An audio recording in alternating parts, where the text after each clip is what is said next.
पैठण शहरात पुण्यश्लोक अहिल्यादेवी होळकरांच्या 14 फुटी पुतळ्याचं लोकार्पण आमदार विलास भुमरे यांच्या हस्ते मोठ्या थाटात संपन्न झाले। या सोहळ्यादरम्यान हुतात्मा स्मारक परिसरात समाज बांधवांनी मोठी गर्दी केली होती। यावेळी पूर्णाकृती पुतळ्याच्या परिसरात करण्यात आलेले LED लेझर शो सर्वांचे आकर्षण ठरत होते। राजमाता पुण्यश्लोक अहिल्यादेवी होळकर यांच्या 300व्या जयंतीनिमित्त पैठण येथे पुण्यश्लोक अहिल्यादेवी होळकरांचा भव्य दिव्य 14 फुटी पूर्णाकृती पुतळा खासदार संदीपान भुमरे यांच्या मार्गदर्शनाखाली आमदार विलास बापू भुमरे यांच्या प्रयत्नाने पुण्यश्लोक अहिल्यादेवी होळकर यांच्या जयंतीनिमित्त नूतन पूर्णाकृती पुतळ्याची भव्य मिरवणूक चितेगाव ते पैठण पर्यंत काढून शहरातील हुतात्मा स्मारक येथे रात्री 9 वाजता पूर्णाकृती पुतळ्याचा लोकार्पण सोहळा आमदार विलास भुमरे यांच्या हस्ते संपन्न झाला।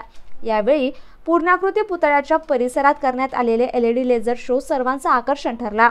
पुण्यश्लोक अहिल्यादेवी यांच्या जयंतीचं औचित्य साधून पैठण शहरात 40 वर्षापासूनच्या धनगर समाजाच्या मागणीला यश आलं असून सदरील 14 फुटी पुतळा हा स्वखर्चाने संदीपान भुमरे आमदार विलास भुमरे यांनी बसवून दिलाय। यावेळी धनगर समाजाच्या वतीने त्यांचं स्वागत करण्यात आलं।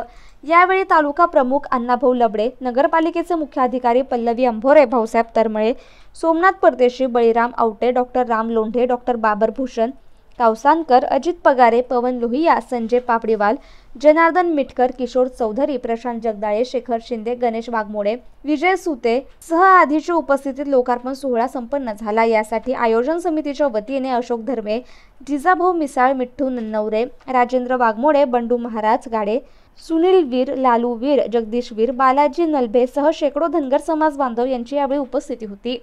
गौतम बनकर, MCN न्यूज, पैठण।